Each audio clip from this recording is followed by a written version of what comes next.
সুপ্রিয় দর্শক, সবাইকে স্বাগত জানাচ্ছি আজকের সম্পাদকীয়তে। আজকের বিষয় নাম খুঁজে পাওয়া, আর এ নিয়ে আলোচনার জন্য আমাদের স্টুডিওতে উপস্থিত আছেন অধ্যাপক সৈয়দ আনোয়ার হোসেন, ইতিহাস বিভাগ, ঢাকা বিশ্ববিদ্যালয়; অধ্যাপক ডক্টর তারেক শামসুর রহমান, আন্তর্জাতিক সম্পর্ক বিভাগ, জাহাঙ্গীরনগর বিশ্ববিদ্যালয়; এবং অধ্যাপক ডক্টর এম গোলাম রহমান, প্রধান তথ্য কমিশনার। দর্শক, আপনারাও টেলিফোনে সরাসরি অংশ নিতে পারবেন। এজন্য আপনাদের টেলিভিশনের পর্দায় দেওয়া নম্বরে ফোন করতে হবে। এছাড়া আপনারা ফেসবুক অথবা SMS এর মাধ্যমেও আপনাদের মন্তব্য পাঠাতে পারবেন। আমরা আলোচনা শুরুর আগে দেখে নেই প্রধান শিরোনামগুলো। সার্চ কমিটির তালিকা জমা দেওয়ার পর নতুন নির্বাচন কমিশন ঘোষণা। প্রধান নির্বাচন কমিশনার হলেন সাবেক সচিব নুরুল হুদা।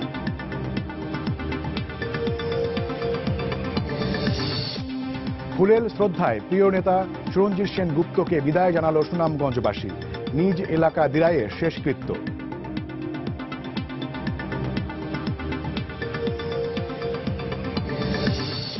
সাংবাদিক শিমুল হত্যার ঘটনায় গ্রেফতার শাহজাদপুরের পৌর মেয়র মিরুকে আদালতে নেয়ার পর পাঠানো হয়েছে কারাগারে।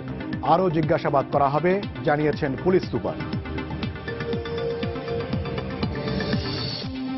রাজধানীর উত্তর মাদার থেকে খাল উদ্ধারে দক্ষিণ সিটি কর্পোরেশনের অভিযান। গুড়িয়ে দেয়া হলো অবৈধ স্থাপনা।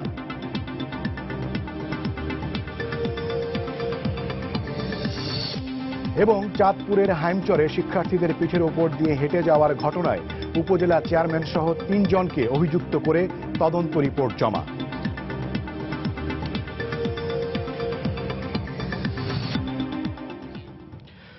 আপনাদের 3 জনকে আবারও স্বাগত জানাচ্ছি। স্যার, প্রথমে আপনার কাছেই যাব। সেটা হচ্ছে যে আমাদের বিষয় হচ্ছে নাম খুঁজে পাওয়া। যে নামগুলো খুঁজে পেলাম আমরা, তার ভিত্তিতে আপনি কতটা আশ্বস্ত? আমি ইতিহাসের নগণ্য ছাত্র, সেই সুবাদে দেশবাসীকে জানান দিতে চাই যে আমাদের সাম্প্রতিক স্মৃতিতে এটা দ্বিতীয় অনুসন্ধান কমিটি, কিন্তু ইতিহাস বলছে এটা তৃতীয়। প্রথমটা কবে? প্রথমটা 750 খ্রিস্টাব্দে। তখন এই অনুসন্ধান কমিটির নাম ছিল প্রকৃতিপুঞ্জ। কারণ প্রায় 120 বছরের বেশি অরাজক পরিস্থিতির শেষে এই প্রকৃতিপুঞ্জ খুঁজে বার করবার চেষ্টা করেছিল এমন একজনকে, যার হাতে শাসনভার দিলে দেশটা ভালো চলবে। তেমন করে তারা খুঁজে পেয়েছিল একজন গোপালকে। গোপাল বাংলার ইতিহাসে প্রথম মনোনীত বা নির্বাচিত রাজা, এবং গোপাল শর্ত সাপেক্ষে রাজা হয়েছিলেন। তাকে শর্ত দেওয়া হয়েছিল যে সুশাসন উপহার দিতে হবে, নইলে তোমার সিংহাসন থাকবে না। তো সেই হিসেব থেকে নিয়ে আজকেরটা তৃতীয় অনুসন্ধান কমিটি। তাদেরও কাজ ওই ধরনের গোপাল খুঁজে বার করা, একটু ভিন্নতর ভূমিকার জন্য আর কি।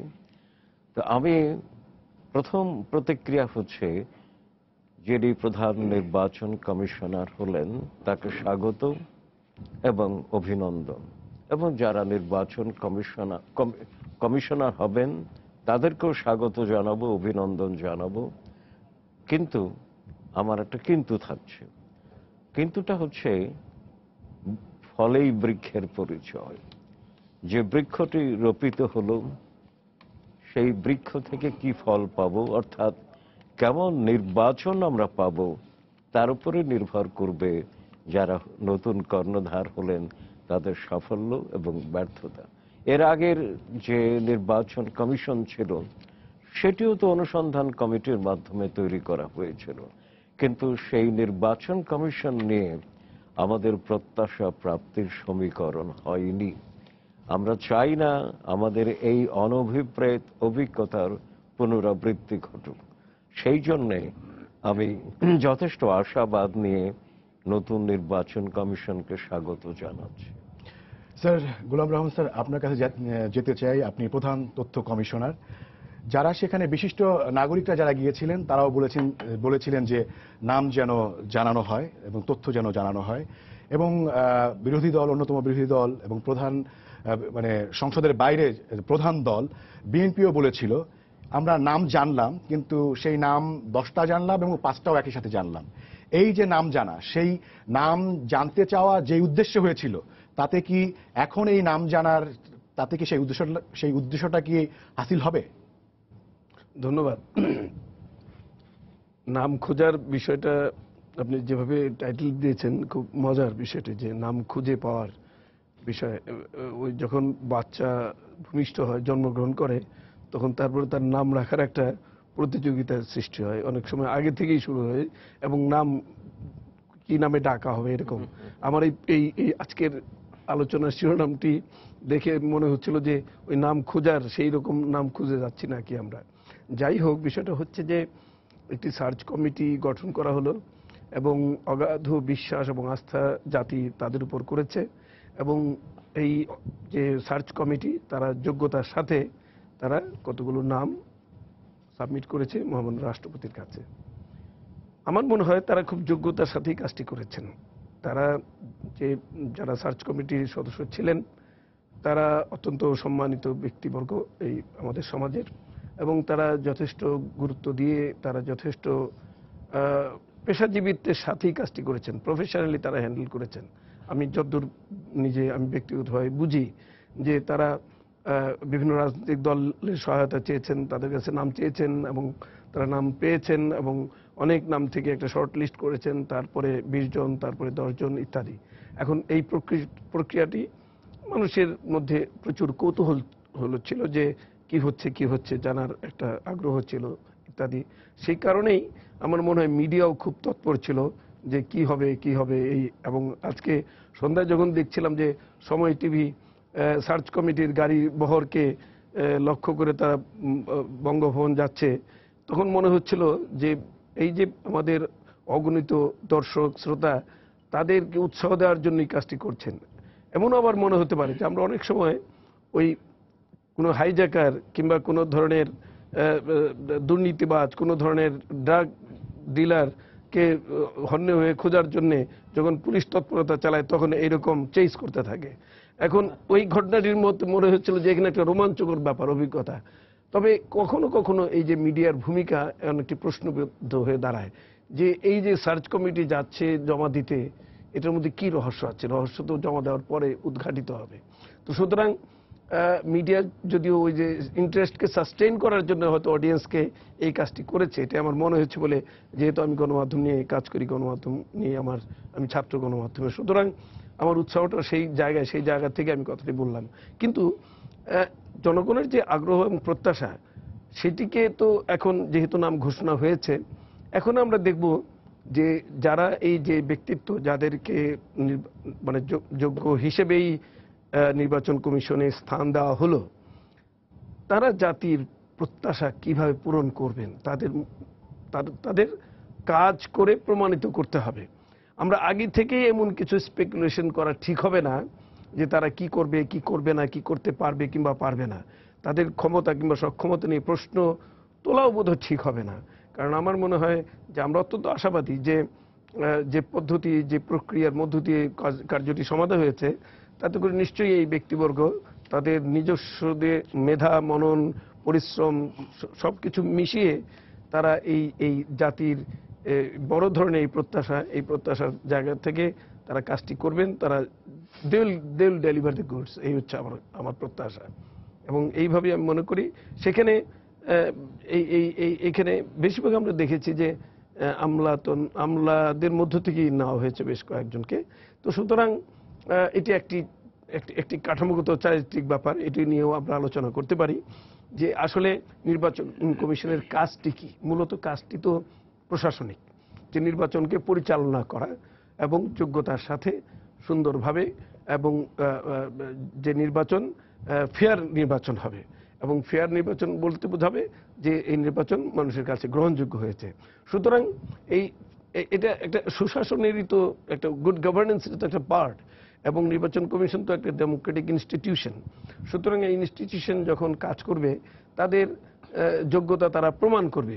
এখন এই ইনস্টিটিউশন গড়ে উঠবে কি? গড়ে উঠবে তো এই ব্যক্তিদের কাজের মাধ্যমে, এবং তাদের কাজ দিয়েই তারা প্রমাণ করবেন যে প্রতিষ্ঠানটি কিভাবে গড়ে উঠবে। সুতরাং এখন ওই ম্যান বিহাইন্ড দ্য মেশিনের মতো আর কি, যে আমরা এখানে প্রতিষ্ঠানও ইনস্টিটিউট, এটার পেছনে যে ব্যক্তি, এই ব্যক্তিগুলো যেভাবে কাজ করেন সেইভাবেই সেই ইনস্টিটিউটটা গড়ে ওঠে। সুতরাং নির্বাচন কমিশন আমাদের অনেক তিক্ত অভিজ্ঞতা, অনেক বিরক্তিকর অভিজ্ঞতা আছে, সেই অভিজ্ঞতার আমি পুনরাবৃত্তি করতে চাই না।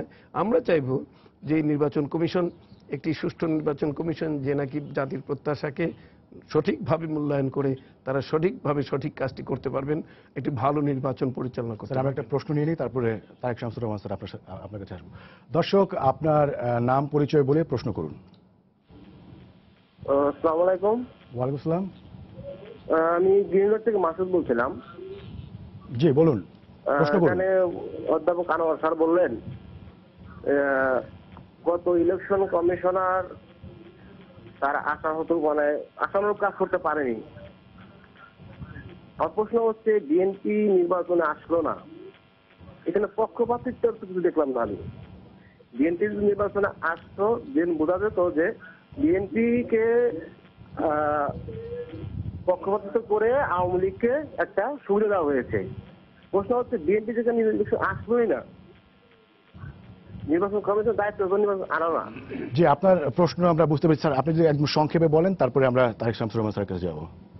আমার মন্তব্যটির নিহিতার্থ হচ্ছে এই যে বিগত নির্বাচন কমিশন আমাদের কাঙ্ক্ষিত দৃঢ়তার সঙ্গে কাজ করতে পারেনি, কারণ নির্বাচন চলাকালীন সময় যে ধরনের ব্যত্যয় বিচ্যুতি ঘটেছে, নির্বাচনের আইনে যে ধরনের শাস্তি বা প্রতিবিধানের ব্যবস্থা ছিল তার কোনোটিই গ্রহণ করতে পারেনি।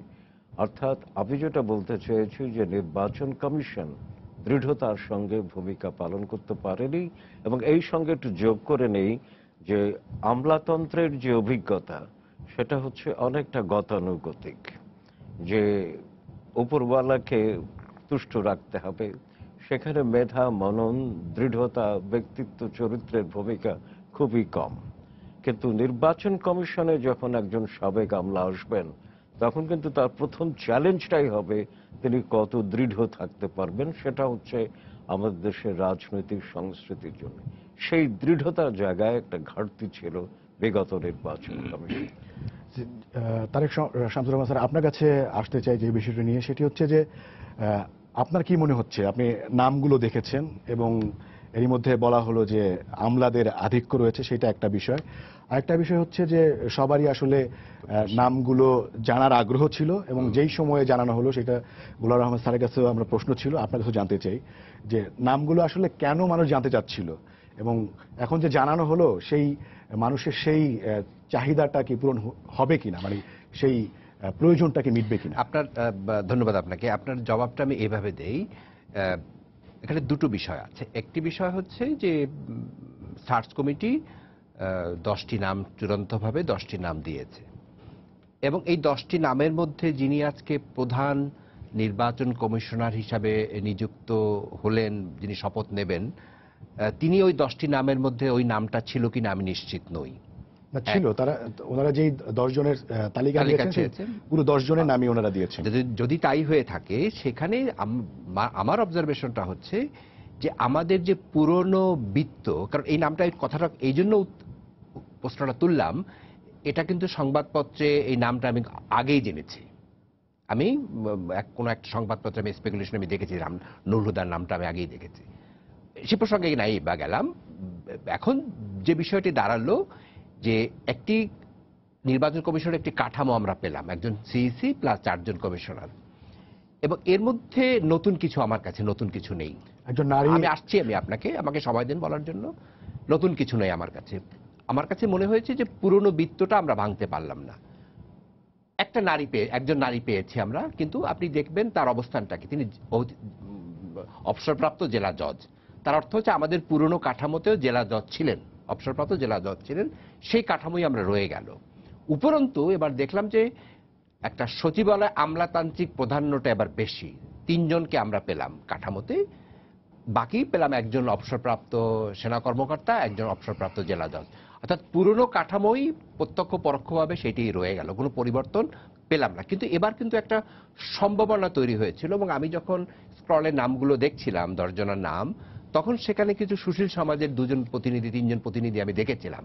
আমি খুশি হতাম যদি এদের কেউ একজন নির্বাচন কমিশনে থাকতেন, কারণ এদের 3 কেন জনের খুশি হতেন? আপনিও সুশীল সমাজ বিলং করেন এই জন্য? No, not that. আমি খুশি হতাম এই জন্য, যেখানে যে 3 জন ব্যক্তি, নাম উল্লেখ করলাম না, তারা হয়তো বিব্রত হতে পারেন, 3 জন সুশীল সমাজের প্রতিনিধি ছিলেন।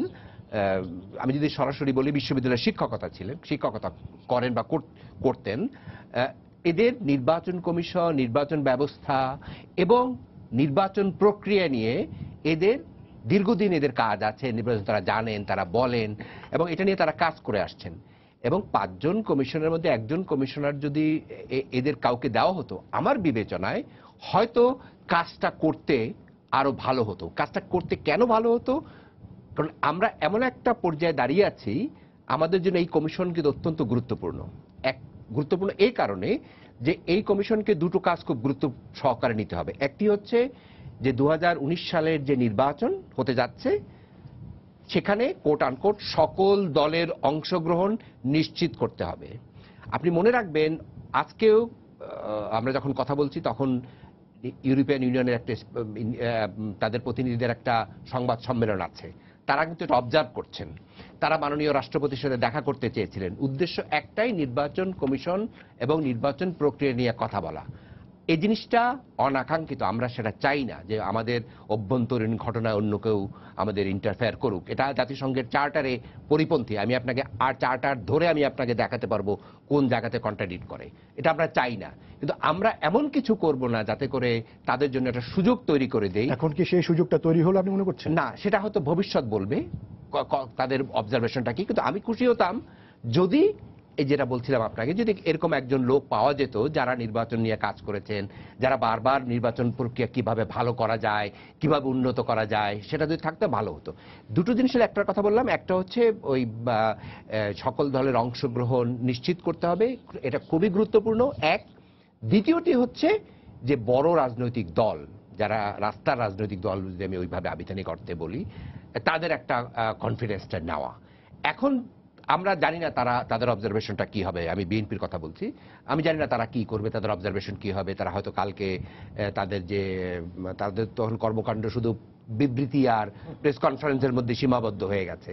হয়তো আমরা খুব অবাক হব না কালকে তাদের একটা প্রেস কনফারেন্স যদি হয়, এবং সে প্রেস কনফারেন্সে তারা কি বলে সেটাও আলোচনার দাবি রাখবে। প্রশ্ন নিয়ে স্যার। জি, দর্শক, আপনার নাম পরিচয় বলে প্রশ্ন করুন। জি, আমি অমিত বণিক বলছিলাম কিশোরগঞ্জ থেকে। শ্রদ্ধেয় গোলাম রহমান স্যারের কাছে আমার একটা প্রশ্ন, যে নির্বাচন কমিশন গঠনে তালিকায় কেন সাবেক আমলাদেরকে প্রাধান্য দেওয়া হচ্ছে? আর আমাদের প্রত্যাশা হচ্ছে যে নতুন নির্বাচন কমিশন সকল হুমকির মুখে প্রভাবমুক্ত হয়ে কাজ করতে পারবে বলে আশা করি আছি। স্যার, আমি এর সাথে একটু যোগ করি, এই নামগুলো আসলে চলেই যাবে, যেহেতু সরকারিভাবেই সেটি নামগুলো ঘোষণা করা হয়েছে। ডক্টর তোফায়েল আহমেদ স্থানীয় সরকার বিশেষজ্ঞের নাম ছিল, এবং প্রফেসর ডক্টর নাজমুল হাসান কলিমুল্লাহ জানিপপের চেয়ারম্যানের নাম ছিল, মানে সুশীল সমাজ। না, ডক্টর জারিনা রহমান, হ্যাঁ, এবং ডক্টর জারিনা রহমান খান, লোক প্রশাসন বিভাগ, ঢাকা বিশ্ববিদ্যালয়, ঢাকা পাবলিকের বিশেষ টিচার, এবং লোকাল গভর্নমেন্ট নিয়ে তাদের যথেষ্ট কাজ আছে।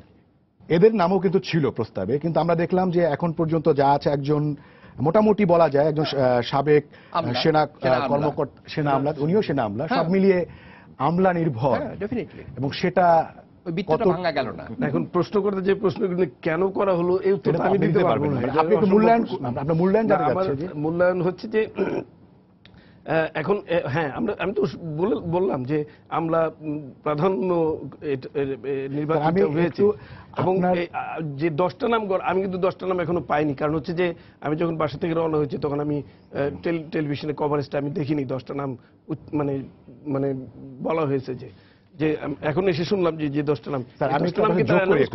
আপনার এখনকার যে প্রধান পরিচয়, প্রধান তথ্য কমিশনার, এখন যেসব প্রশ্নগুলো আসছে, এই নামগুলো প্রকাশিত হওয়ার পরে সেই প্রশ্নের উত্তর এবং সমাধান কিন্তু নেই। কারণ হচ্ছে 10টা নাম ছিল এবং সেখানে 5 জনকে বেছে নেওয়া হয়েছে। প্রধান তথ্য কমিশনার হিসেবে আপনার কাছে আমার প্রশ্ন, আপনি মনে করেন কিনা যে এই নামগুলো আরো 1 সপ্তাহ 12 সময় নিয়ে দিয়ে তারপরে এগুলো ঘোষণা করা, মানুষের আস্থায় নিয়ে তারপরে এই নামগুলো, চূড়ান্ত নামগুলি ঘোষণা করা উচিত ছিল? প্রধান তথ্য কমিশনার হিসেবে আপনার সামনে আমার এই প্রশ্ন। প্রধান তথ্য কমিশনার হিসেবে ঠিক আছে, কিন্তু বিষয়টা হচ্ছে যে আমি তো সরকারকে রিপ্রেজেন্ট করি না, আমার স্বাধীন তথ্য কমিশন, স্বাধীন অর্গানাইজেশন, সুতরাং সে বুঝতে কারণেই হবে। আপনার স্বাধীন মত যাই চাচ্ছি। হোক, হ্যাঁ, আমি স্বাধীন মতামত দিচ্ছি। সেটা হচ্ছে যে আপনাকে বুঝতে হবে যে সার্চ কমিটির কাজটি কি। সার্চ কমিটির কাজ হচ্ছে তারা 10টি নাম দিবে এবং তার জন্য তারা কতগুলো প্রক্রিয়ার মধ্য দিয়ে তারা এই নামগুলো নির্বাচন করেছে। তারা বিভিন্ন রাজনৈতিক দলের কাছে চেয়েছে, অন্যান্যভাবে সংগ্রহ করার চেষ্টা করেছে, তারা সময় নিয়েছেন এবং নিয়ে তারপরে একটা সিদ্ধান্তে পৌঁছেছেন। এখন কথা হচ্ছে যে তাহলে কি আরো কি ভালো হতে পারতো, হয়তো আমরা এইভাবে বলতে পারি যে যেহেতু আমরা আমলা দেখলাম, সেনা কর্মকর্তা দেখলাম, বিচারক, সাবেক বিচার জেলা পর্যায়ে বিচার জজ দেখলাম, এখানে হয়তো সুশীল সমাজের কিংবা ইন্টেলেকচুয়াল কিংবা অধ্যাপক এরাও তো আসতে পারতো, এটা তো বলাই যায়। কারণ আমরা অবশ্য বিভিন্ন সময় দেখেছি যে নির্বাচন কমিশনার, বিশেষ করে প্রধান নির্বাচন কমিশনার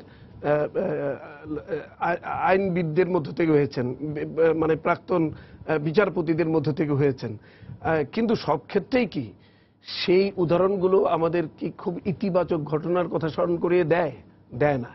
আমাদের কিন্তু অভিজ্ঞতা খুব তিক্ত। অভিজ্ঞতায় বলে যে সেই সব অভিজ্ঞতাগুলো থেকে আমাদের হয়তো নতুনভাবেই চিন্তা করতে হবে। এখন বিষয় নির্ভর করছে যে শুধু আমলা নির্ভর হলেই খারাপ হবে কিংবা আমলা নির্ভর হলেই ভালো হবে, এইটা মনে করার কিন্তু কারণ নেই। আমার মনে হয় হয়তো বিভিন্ন পেশা থেকে আসলে একটা সংমিশ্রণ হতে পারে, সেখানে নানান ধরনের বুদ্ধি বিবেচনার একটা মিশ্রণ হতে পারে, কিন্তু মূল কাজটি কিন্তু প্রশাসনিক, এটা কিন্তু অস্বীকার করা যাবে না। যে নির্বাচন পরিচালনার যে বিষয়টি আইনগত এবং সেটি এই আইনকে প্রণিধান করে, আইনকে শ্রদ্ধা করে তাকে নির্বাচন মানে সফল করে তুলতে হবে এবং এই সফলতার জন্য রাজনৈতিক দলটাই হচ্ছে মূল। তারা যদি সহযোগিতা না করে, যদি সরকারিভাবে প্রশাসন যদি সহযোগিতা না করে, তাহলে কিন্তু নির্বাচন পরিচালনা করা খুব সহজ কথা নয়।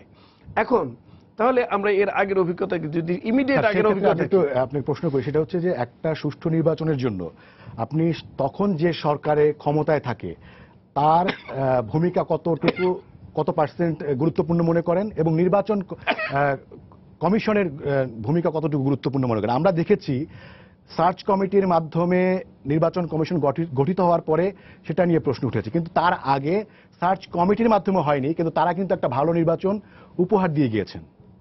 না, প্রশ্ন যদি উত্থাপন করতে হয় তাহলে তো অনেক জায়গায় হতে পারে। সার্চ কমিটি যখন গঠিত হয়েছে তখন তো বড় রাজনৈতিক দল মানে এটাকে প্রশ্নবিদ্ধ করেছে এবং তারা তো সমালোচনা করেছে, কিন্তু তারপর কিন্তু তারা অংশগ্রহণ করেছে, 5টা নাম কিন্তু তারা জমা দিয়েছে তাদের কাছে। যাই হোক, এরকম এখন সমালোচনা করার জন্য সমালোচনা করা তো একটা ফ্যাশনও হতে পারে। এটা হচ্ছে একটি বিষয়। আরেকটি বিষয় হচ্ছে যে আমরা কিন্তু গত নির্বাচন কমিশনের কাছে থেকেও ভালো নির্বাচন পেয়েছি। নারায়ণগঞ্জের নির্বাচন পেয়েছি, সেই 5টি 6টি কর্পোরেশনের নির্বাচন পেয়েছি, সেগুলো তো সুষ্ঠুভাবেই হয়েছে। এটা কি সেই যে হ্যাঁ সরকারি দল জয়লাভ করে না বলে এটা ভালো হয়েছে, বিষয়টা কি এরকম? তা তো না, এইভাবে নিলে তো হবে না। 100তে আপনি কোন পক্ষে কত দিবেন? না, সেইভাবে এটা তো জাজমেন্টাল অর্থে নিলে হবে না। আপনাকে সুষ্ঠু জিনিস সুষ্ঠুভাবেই করতে হবে। এখানে তো কারো পক্ষপাতের কোনো সুযোগ নেই। আপনি তো বিবেচনায় নিয়ে কিছু করতে পারবেন না। আপনাকে ব্ল্যাককে ব্ল্যাক, হোয়াইটকে হোয়াইট বলতে হবে। এখানে আর কোনো বিবেচনা নেই। দুই পক্ষকেই, মানে সরকার এবং কমিশন দুই পক্ষকেই সমানভাবে আন্তরিক এবং রাজনৈতিক দলকে যারা অংশগ্রহণ করবে তাদেরকে সমানভাবে ট্রিট করতে হবে তাদের যোগ্যতা অনুসারে। কিন্তু যদি আমি শেষ করিনি, জাস্ট আমি এক মিনিট, এখন রাজনৈতিক দল যদি সহযোগিতা না করে, ধরা যাক এই যে 5ই মানে আমরা এর আগের যে নির্বাচন হয়েছে, জাতীয় নির্বাচন, সেখানে বিএনপি অংশগ্রহণ করে নাই, তো সেখানে নির্বাচন কমিশন কি করতে পারতো? তাদের করার কতটুকু আছে? কেন করেনি? তারা বলছিল যে তারা আস্থা পাচ্ছেন না। কেন করে নাই? সুষ্ঠু নির্বাচন হয়। তারা চেয়েছিল কেয়ারটেকার গভর্নমেন্ট চেয়েছিল, তার তো কেয়ারটেকার গভর্নমেন্টের আন্ডারে তাদের তো বড় একটা নৈতিক নীতিমালা গভর্নমেন্টও চেয়েছিল যে একটা সুষ্ঠু নির্বাচন হবে, সেই জন্য ওইটাই তারা এক দফা আন্দোলিত তারা করেছে মূলত, তাই না? সুতরাং তাদের ব্যাটে বলে হয়নি, তারা নির্বাচন করে নাই। কিন্তু সে প্রথম তারা বলেছে আমরা নির্বাচন করব না, তারপর বলছে নির্বাচন শুধু প্রত্যাহার না প্রতিরোধ করবে, কিন্তু প্রতিরোধ করতে পারেনি। নির্বাচন হয়েছে এক পেশে, মানে ওয়াক ওভার পেয়েছে, তাই না? সরকারি দল খেলার মাঠে একদল আসেনি, আরেক দল খালি ফিল্ডে গোল দিয়েছে, ব্যাপারটা তো এই হয়েছে। এখন সেটা তো যে খুব গ্রহণযোগ্য হয়েছে তা তো কেউ বলবে না। এখন সেটা হচ্ছে একটা বিষয়। এখন আরেকটি বিষয় হচ্ছে যে সেই নির্বাচন কমিশনের হ্যাঁ করলে অনেক কিছু হয়তো করতে পারতো, কিন্তু যেটা হয়নি সেটা নিয়ে তো আর আলোচনা করে লাভ নেই। সেই সুযোগ তো ছিল। এখন না, সুযোগ কি ছিল? সুযোগ অনেক তো ছিল প্রত্যাশা কিন্তু তৈরি হয়েছিল, মানে না, সুযোগ ছিল না। সুযোগ ছিল না এই জন্য বলছি যে নির্বাচন বিশিষ্ট কমিশনের হাতে নাগরিকরা তো ছিল সেখানে না। যাচ্ছেন এবং তারা বক্তব্য দিচ্ছেন, পরামর্শ নেওয়া হচ্ছে তাদের। প্রথমে 12 জনের নেওয়া হলো, পরে আবার 4 জনের নেওয়া হলো, মানে অনেক না, কিন্তু তখন আগ্রহের কিন্তু নির্বাচনে তৈরি যদি হয়েছিল। অংশগ্রহণই না করবে তখন নির্বাচন কমিশন তাদের কি করবে? এমনি কিছু। এখন ঘোড়াকে আমি নদীর পাড়ে নিয়ে গেলাম, সে যদি পানি না খায় আমি কি পানি খাওয়াতে পারবো? এটা তো আমি একটু অনেক- আনোয়ার বিষয়টা তো এইরকম। আনোয়ার হোসেন স্যারের কাছে যাই। আমি আপনার অভিন্ন প্রশ্নের প্রেক্ষাপটে আমার নিজস্ব উত্তরটা তৈরি করবার জি, জি। চেষ্টা করি। আপনি যে প্রশ্নটা ছিল তার প্রেক্ষাপটে আমরা দেখতে পাচ্ছি যে অসাংবিধানিকভাবে প্রলম্বিত তত্ত্বাবধায়ক সরকার আমলে যে নির্বাচন কমিশন কাজ করেছিল, এখনো সেটি একটি দৃষ্টান্তমূলক নির্বাচন কমিশন এবং সেটি সার্চ এবং কমিটিতে হুদা গঠিত নয়। কমিশন।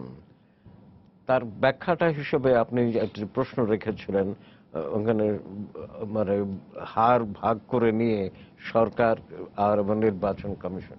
আমার উত্তরটা হচ্ছে ওই সময় দেখুন যে সরকার কিন্তু নির্বাচন কমিশনের কর্মকাণ্ডকে প্রভাবিত করবার কোনোই চেষ্টা করেনি। নির্বাচন কমিশন পরিপূর্ণ স্বাধীনভাবে কাজ করেছে। আরেকটি ব্যাপার হচ্ছে অনুসন্ধান কমিটি ব্যতি রেখেই একটা ভালো নির্বাচন কমিশন গঠিত কিন্তু বর্তমান প্রধানমন্ত্রী কিন্তু বলেছেন উনি আর কোনো প্রশ্নবিদ্ধ নির্বাচন চান না। এটা কিন্তু একটা সুলক্ষণ আমি মনে করি। আর একটা হচ্ছে ওই সময় বাংলাদেশের সবকটি দল কিন্তু নির্বাচন চাইতো। তো কাজেই সরকারও সহযোগী, দলগুলো সহযোগী, নির্বাচন কমিশন সুষ্ঠু ভূমিকা পালন করেছে। তারই পুনরাবৃত্তি হলো কিন্তু নারায়ণগঞ্জ সিটি কর্পোরেশন নির্বাচন। এখন মাননীয় প্রধানমন্ত্রীর যে ঘোষণা, সেই ঘোষণা যদি বাস্তবায়িত হয়, অর্থাৎ একটা ভালো নির্বাচন পাই, তাহলে তো সাধুবাদ থাকছে এই নির্বাচন কমিশনের জন্য। তো কিন্তু প্রশ্ন হচ্ছে, আমার কাছে মনে হয় তাহলে এখন শেষ কথাটা হচ্ছে যে মাননীয় প্রধানমন্ত্রী এবং তার নেতৃত্বে সরকারের ভূমিকার উপরে অনেক কিছু নির্ভর করবে। তার কারণ হচ্ছে বিএনপি এখন পর্যন্ত যেসব পদক্ষেপ সরকারের পক্ষ থেকে হয়েছে, হ্যাঁ, তাতে কি মাননীয় প্রধানমন্ত্রীর কথার প্রতিফলন পাওয়া যাচ্ছে নাকি যাচ্ছে না? সে সময় কিন্তু এখনো আসেনি। কারণ নির্বাচন হতে হবে, নির্বাচন উপযোগী পরিবেশ হচ্ছে কিনা এখনো সময় আছে। সে সময়ের কাছাকাছি আমরা এখনো যাইনি। মাননীয় প্রধানমন্ত্রীর উচ্চারণের প্রতিফলন পাব নির্বাচন পূর্ববর্তী সময়। এবং আরেকটা কথা বলছিলাম, যেটা যে আমরা কিন্তু একটা অংশগ্রহণমূলক নির্বাচনের দিকে এগোচ্ছি। তার কারণ হলো বিএনপি যতই তির্যক মন্তব্য করবেই। ডক্টর তারেক শামসুর রহমান যেটা বলেছেন, আমিও বলি যে বিএনপি এখন বিবৃতিবাদী দল, জাতীয়তাবাদী দল নয়। কারণ অন্য কোনো কর্মকাণ্ডে তাদের উপস্থিতি দৃশ্যমান নয়। তো বিএনপি কিন্তু নির্বাচনে যাবে এবং তারা প্রস্তুতি নিয়েছে। আমি কোনো একটি দৈনিকে দেখলাম যে তারা 200 আসনের প্রার্থী প্রায় চূড়ান্ত করে ফেলেছে। কারণ হচ্ছে এই নির্বাচনে না গেলে তাদের নিবন্ধন তো বাতিল হয়ে যাবে। ঠিক আছে, আওয়ামী লীগ নির্বাচন করবে ক্ষমতায় থেকে, বিএনপি নির্বাচনে যাবে নিবন্ধন ঠিক রাখার জন্য, অন্যান্য দল আসবে। এখন নির্বাচন কমিশন আম্পায়ারের ভূমিকায় কতটুকু সার্থক হবে সেটুকু দেখতে। আপনি যেটা বললেন যে এই বিএনপির এই নাজুক অবস্থার কি কোনো সুযোগ নেওয়া হয়েছে বলে মনে হচ্ছে, যেই প্রক্রিয়ায় বিষয়টা হলো? তারেক শামসুর রহমান স্যার, আপনার কাছে বলতে চাই। না, নাজুক এটা এভাবে বোধহয় সরলীকরণ করা যাবে না। তবে আমি যেটা গুরুত্ব দিতে চাই, এটা সত্য কথা, বিএনপিকে এই নির্বাচনে যেতে হবে একাধিক কারণে। শুধুমাত্র যে তার নিবন্ধন বাতিল হবে তেমনটি নয়, উপরন্তু তার সাংগঠনিক স্বার্থেই বিএনপিকে নির্বাচনে যেতে হবে। তবে এক্ষেত্রে যেটা আমরা আমজনতা আমরা যেটা বুঝি সেটা হচ্ছে যে একটা নির্বাচনের পরিবেশটা যাতে সুষ্ঠু থাকে এবং সকল দলের অংশগ্রহণের নির্বাচনটা যাতে সুষ্ঠু হয়। শুধুমাত্র আমি বিএনপিকে বলি না, আরো তো দল আছে, তাদেরকে পার্টিসিপেশনটা। এবং সেক্ষেত্রে আমার ভেতরে একটা শঙ্কা কাজ করে যে এই যে কমিশনটি এখন গঠিত হতে যাচ্ছে, যে নুরুল হুদা কমিশন, আমলা নির্ভর কমিশন। এটাও হুদা কমিশন হয়ে এটা একটা আমলা এবং এটা রকিব কমিশনের মতো হয়ে যায় কিনা আমার সে ধরনের একটা ভয়ের আশঙ্কা রয়েছে। আগেরটার মতো হতে পারে, হুদা কমিশন আগের হুদা কমিশনের মতো হতে পারে। না, সেটার চাইতে আমি মনে করি যেটা এখন রকিব কমিশন থেকে আমরা দেখেছি যে রকিব কমিশনও কিন্তু আমলা নির্ভরই ছিল, আমরা নির্ভর ছিল, এবং সেই তারা কিন্তু সার্চ কমিটির মাধ্যমে গঠিত হয়েছিল রকিব সাহেব, এবং উনি একদম সিনিয়র সিএসপি, সিনিয়র আমলা, যথেষ্ট যোগ্যতা সম্পন্ন সচিব ছিলেন, শিক্ষা সচিব ছিলেন, কিন্তু তিনিও কিন্তু ওই নির্বাচন কমিশন সিইসি হিসাবে, প্রধান নির্বাচন কমিশনার হিসাবে জাতির যে প্রত্যাশা সেটা তিনি পূরণ করতে পারেন। পাশাপাশি এটাও যোগ করি, আগের যে হুদা কমিশন তারাও কিন্তু আমলা নির্ভর ছিলেন। হ্যাঁ, কিন্তু প্রশ্নটা হলো ওইখানেই, আপনি যখনই এখানে তো আমলা এসে দাঁড়ালো 4 জন, মানে সামরিক আমলা, তিনিও আমলা, 3 জন প্লাস একজন 4 জন হলো এখন বর্তমান কমিশনে। একজন জেলা জজ, কবিতা রহমান, কবিতা বেগম না সামথিং এরকম জেলা জজ। আগের কমিশন রকিব কমিশনও একজন জেলা জজ ছিলেন, ফলে কাজটা কিন্তু হয়নি। একজন মহিলা এসছেন, আমরা তাকে নিঃসন্দেহে সাধুবাদ জানাবো, কিন্তু তিনি কতটুকু যোগ্যতার সাথে, দক্ষতার সাথে এবং মানুষের প্রত্যাশা পূরণ করতে পারবেন, সেই প্রত্যাশা, সেই প্রশ্ন কিন্তু থেকেই যাবে। কেন? বিকজ মানুষের প্রত্যাশাটা হচ্ছে যে আপনি আমি সবার কথা বলছি, আমি কারো নারী সদস্যের বিরুদ্ধে না, আমি স্পেসিফিকলি কারো বিরুদ্ধে বলছি না, কারো পক্ষেও বলছি না। আমার প্রত্যাশাটা হচ্ছে যে একটা কমিশন, সেই কমিশনে 4 জন হচ্ছে আমলা, একজন সেনা আমলা, বাকি 3 জন আমলা, একজন হলেন জেলা জজ বিচার বিভাগের পক্ষ থেকে। তিনি এককভাবে কতটুকু এক্সারসাইজ করতে পারবেন এই 4 জনের এগেইনস্টে দাঁড়িয়ে, আমার প্রশ্নটা হলো সেখানে। একজন নারী বা পুরুষ এখানে আমি ডিভিশন করছি না, কারণ আমার বিবেচনায় নারী বা পুরুষ সেম, তার কোনো পার্থক্য থাকা উচিত না। কিন্তু প্রত্যাশাটা আছে মানুষের যে এই কমিশনটা যেন রকিব মার্কা কমিশন না হয়। ফলে সেক্ষেত্রে কিন্তু এই যিনি রাজনীতির সাথে আদৌ কোনো সম্পর্কিত ছিলেন না, যিনি জেলা জজ হিসাবে আসলেন, তাকে কেউ চেনে না, তাকে কেউ জানে না, তাকে কোনোদিন কেউ দেখেন নাই কোনো মিটিংয়ে বক্তৃতা দিতে, তার কাছে কিন্তু প্রত্যাশাটা মানুষ বাড়বে যে আপনি অ্যাটলিস্ট পাওয়ার, আপনি আপনার ক্ষমতাটা আপনি প্রয়োগ করবেন। কারণ এটা তো একটা সাংবিধানিক পদ, আপনি ওথ নেবেন, আপনি ওথ বাউন্ড, এবং সংবিধানে কিন্তু লেখা আছে যে নির্বাচন কমিশন স্বাধীন। এখন এই স্বাধীনটা আমরা জানতে চাই, আমি একজন আম জনতা, একজন ভোটার হিসাবে আমি জানতে চাই, আমি বুঝতে চাই যে এটা শুধুমাত্র কাগজ কলমে যেন না থাকে, যেন এই কমিশন সত্যিকার অর্থেই তারা প্রমাণ করতে পারেন যে আমরা সত্যিকার অর্থে সংবিধানে আমাদের যে অধিকার দিয়েছে, সংবিধানে আমাদের সেই অধিকার বলে আমরা সুষ্ঠু নিরপেক্ষভাবে আমরা নির্বাচনটা করব এবং সকল দলের অংশগ্রহণ আমরা নিশ্চিত করব। সেদিকে মানুষের প্রত্যাশা, আমার ব্যক্তিগত অভিমতটাও তাই, আমি সেটাই দেখতে চাই। গুলাম রহমান স্যার, এখন এই কমিশনের কাছে সামনে প্রধান চ্যালেঞ্জ আপনার কাছে কি মনে হয়? চ্যালেঞ্জ তো পুরোটাই, কারণ হচ্ছে যে নির্বাচন কমিশন, তাদের কাজ তো একটিমাত্র কাজ, নির্বাচন পরিচালনা করা সুষ্ঠুভাবে। এখন তাদের কাজ হবে কি অবস্থার প্রেক্ষাপটে নির্বাচনটি পরিচালনা করবেন, সেখানে কি কোন ধরনের সরকার থাকবেন এবং সেই সরকারের রূপটি কি হবে, সেখানে শান্তি শৃঙ্খলা বাহিনী কিংবা ল এনফোর্সিং এজেন্সির অ্যাক্টিভিটিস সেটা কিভাবে পরিচালিত হবে। যদিও আমাদের নির্বাচনের আইনে অনেক কিছু এগুলো কভার করে, নির্বাচন কমিশন কিন্তু সেই অর্থে অনেক শক্তিশালী। বাংলাদেশের নির্বাচন কমিশন সংক্রান্ত এবং নির্বাচনী আইন অনেক মানে মানে শক্তিশালী আইন, বিধি বিধান সমস্ত অত্যন্ত শক্তিশালী। এখন শুধু নির্ভর করবে যে নিশ্চয়ই তখন একটি স্কেলিটন গভর্নমেন্ট থাকবে, মানে স্কেলিটন এই অর্থে যে অল্প সংখ্যক লোক দিয়ে এমনভাবে চলবে, খুব বড় ধরনের কোনো পলিসি ডিসিশন নেওয়া যাবে না, বড় ধরনের কোনো রিক্রুটমেন্ট করা যাবে না, কিংবা ওই ট্রান্সফার বদলি এগুলো করা যাবে না। এটি হওয়ার কথা। যে কোনো দেশে নির্বাচনের সময় অন্তর্বর্তীকালীন যে সরকার ব্যবস্থা থাকে সেখানে এই ধরনেরই থাকে। সব দেশেই যে ক্যাটিয়ার গভর্নমেন্ট হয় তা কিন্তু নয়, যে কোনো একটি বিভাগ কিংবা একটি মন্ত্রণালয়ের অধীনে কিংবা একটি বিশেষভাবে দায়িত্বপ্রাপ্ত কমিশন তারা নির্বাচন পরিচালনা করে। এখন বাংলাদেশের নির্বাচনের সময়ও এমন একটি সরকারি ব্যবস্থা থাকতে হবে যেখানে হয়তো এই মন্ত্রী পরিষদও থাকবে না, এই প্রধানমন্ত্রী কিংবা এইভাবে থাকবেন না।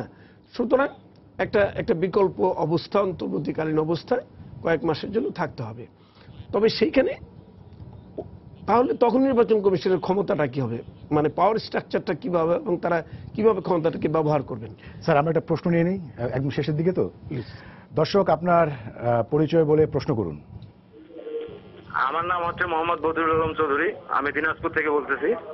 আমার প্রশ্নটা হচ্ছে যে কে এম নুরুল হুদাকে 2001 থেকে 2006 পর্যন্ত যখন বিএনপি সহ ক্ষমতা ছিল, ওনাকে কিন্তু ওএসডি করা হয়েছিল, কিন্তু 2009 সালে আওয়ামী লীগ সরকার ক্ষমতায় আসার পরে ওনাকে আজকে প্রধান নির্বাচন কমিশনার করা হলো। আর আমার প্রশ্নটা হচ্ছে যে এখানে বিএনপি কি জন্য মেনে নিবে তাকে? স্যার আনোয়ার স্যার আপনার কাছে আসি, সেটা হচ্ছে যে আপনি প্রশ্নটা বুঝতেই পেরেছেন যে বিএনপির সময় তাকে ওএসডি করা হয়েছিল, পরবর্তী তাকে সচিব করা হয়, এবং স্বাভাবিকভাবেই কি উনি সংক্ষুব্ধ হিসেবে বিএনপির উপরে কি সুবিচার করতে পারবেন? এই ধরনের মন্তব্য আসতেই পারে, এবং তার হয়তো যুক্তিসঙ্গত কারণও আছে, কিন্তু আমি তো বলেইছি আমরা কিন্তু সবাই কিন্তু তিনজন একটি কথা বলছি যে আমরা অপেক্ষমান থাকব, যে এবং আমি শুরুতে একটা ইঙ্গিত করেছি যে আমলাতান্ত্রিক যে প্রক্রিয়া তার মধ্যে কিন্তু মেধা, মনন, চারিত্রিক বা ব্যক্তি দৃঢ়তা দেখানোর কোনো জায়গা নাই। গতানুগতিকভাবে ফাইল চালিয়ে কাজ করে যেতে হয়, কিন্তু নির্বাচন কমিশন গতানুগতিক দায়িত্বের মধ্যে পড়ছে না। এখানে অনেকটা মেধা, উদ্ভাবনী, সৃজনী প্রতিভা দেখাতে হবে, ব্যক্তিত্বের দৃঢ়তা দেখাতে হবে, সবকিছু। তো সেই ক্ষেত্রে আমরা কিন্তু অপেক্ষমান থাকতে হবে যে এই কাজগুলো তারা করতে পারেন কিনা। এটিএম শামসুল হুদার কমিশন পেরেছিল, তার কারণ আমি ব্যাখ্যা করে দিয়েছি। এখন আগামীতে মাননীয় প্রধানমন্ত্রীর উচ্চারণকে বাস্তবায়ন করবার জন্য যে পরিবেশ যদি তৈরি করা হয়, নির্বাচন কমিশন যদি ঠিকমতো কাজ করতে পারে, তাহলে হয়তো আমাদের ঈপ্সিত ফলটা পাওয়া যেতে পারে। কিন্তু আমি সমাপনী বক্তব্য হিসাবে দুটো পয়েন্ট আমি তুলতে চাই। একটি হচ্ছে আমরা ক্রমাগতভাবে প্রাতিষ্ঠানিক প্রক্রিয়ার মধ্যে দিয়ে সংবিধান লঙ্ঘনকে যেন দৃঢ় করে যাচ্ছি। সংবিধানের 148(1) ধারায় বলাই আছে একটা আইন তৈরি করতে হবে নির্বাচন কমিশন গঠনের জন্য। বিগত 45-46 বছরে হলো না, এবারও হলো না। সরকার বলল সময় নাই, ওটা অজুহাত, কারণ নয়। কারণ এটিএম শামসুল হুদা কমিশন 2008-এই একটা খসড়া দিয়ে গিয়েছিলেন আইনের, সেটা দেখা হয়নি, বোঝাই যাচ্ছে বিবেচনাই নেওয়া হয়নি আর কি।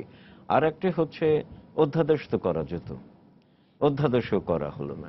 কাজেই আইন করতে চায় না কেন, এই প্রশ্নটি কিন্তু থেকে গেল। কিন্তু এই যে অনুসন্ধান কমিটির কখনোই সাংবিধানিকভাবে বৈধ স্যার আমরা একদম শেষের দিকে চলে আসছি। আর নতুন কমিশনের সামনে আপনার পরামর্শ কি থাকবে? একদম শেষের দিকে চলে আসছে, 2 মিনিট আছে। একটি পরামর্শ, যে সংবিধানে লেখা আছে শক্তিশালী স্বাধীন কমিশন। সংবিধান অনুযায়ী কিন্তু ভারতের নির্বাচন কমিশনের চাইতে আমাদের নির্বাচন কমিশন অনেক শক্তিশালী, কিন্তু এখনো পর্যন্ত কাগুজে বাঘ হয়ে আছে। আমার পরামর্শ, এবার সত্যিকারের বাঘ হবার চেষ্টা করুন। আপনাদের হুঙ্কারের সঙ্গে আমরা সহ হুঙ্কার দেব। শামসুল রহমান স্যার। আমার অবজারভেশন 3টি মূলত। একটি হচ্ছে যে এই কমিশন যার নেতৃত্বে এখন দায়িত্ব নিতে যাচ্ছে, শপথ নিতে যাচ্ছে, এই কমিশন শেষ করেন, আমাদের আর 1 মিনিট সময় আছে। আস্থা অর্জন করা এবং পুরনো ইতিহাসটা ভুলে যাও, তিনি ওএসডি ছিলেন, সেটা যেন কোনোভাবে বিএনপির উপর তার রিফ্লেকশন প্রতিফলিত না হয়। অন্যায়ের শিকারও হয়ে থাকতে পারেন। মোদ্দা কথা হচ্ছে তিনি যেন এটাকে প্রতিফলিত না, মানুষ অন্যভাবে এটাকে নিতে পারে। যেখানে যে ভদ্রলোকে ফোন করলেন তার ফোনটাকে ধরেই আমি বলি, যেহেতু তিনি ওএসডি ছিলেন, এটা যেন কোনোভাবে প্রতিফলিত না হয় বিএনপির উপর। স্যার গোলাম রহমান, এখন একটি বিষয় হচ্ছে কি, যে আমরা রাজনৈতিক দলকে অনেক বেশি সম্মানের জায়গায় এবং অনেক বেশি ঊর্ধ্বে স্থান দিই, এবং মনে করি যে রাজনৈতিক দল নেতৃবৃন্দ যা বলছেন ওইটাই বোধহয় বেদবাক্য। আমাদের এই পারসেপশনটা বদলাতে হবে। কেন বলছি, যে আমাদের এখন যারা রাজনীতিতে আসছে তারা কিন্তু ততখানি শ্রদ্ধেয় ব্যক্তিত্ব নন অনেক ক্ষেত্রে, কিন্তু তারা দেশের সমস্ত প্রতিষ্ঠানকে কিন্তু তারা চ্যালেঞ্জ করে যাচ্ছেন। কিন্তু তাদের কিন্তু নিজেদের উদাহরণ সৃষ্টি করতে হবে যে তারা ভালো নির্বাচন চান, তারা নিজেরা যোগ্যতার সাথে সেটা ফেস করবেন, তারা ভালো ক্যান্ডিডেট দিবেন, ভালো প্রাতিষ্ঠানিকভাবে রাজনৈতিক দল হিসেবে স্বচ্ছতার পরিচয় দিবেন। এই বিষয়গুলো কিন্তু তাদের করতে হবে, নইলে শুধু তারা কাগজে বাগের মতোই ওই শুধু বিবৃতি দেবেন আর বড় বড় কথা বলবেন, কিন্তু কাজে তা করবেন না, তাহলে কিন্তু হবে না। কাজে আর কথায় মিল থাকতে হবে। এখন আমরা নির্বাচন কমিশনের কাছে অত্যন্ত প্রত্যাশা আমরা করব যে তারা সুষ্ঠু নির্বাচন পরিচালনা করবেন, এই যোগ্যতার পরিচয় দেবেন। যতক্ষণ পর্যন্ত সেই যোগ্যতা তারা অর্জন না করতে পারবেন, ততক্ষণ জাতীয় তাদের ক্ষমা করবে না। আপনাদের তিনজনকে ধন্যবাদ, সবাইকে শুভেচ্ছা জানিয়ে শেষ করছি আজকের সম্পাদকীয়। আগামীকাল আবারও দেখা হবে রাত 10টায়, দেখার আমন্ত্রণ রইল। শুভরাত্রি।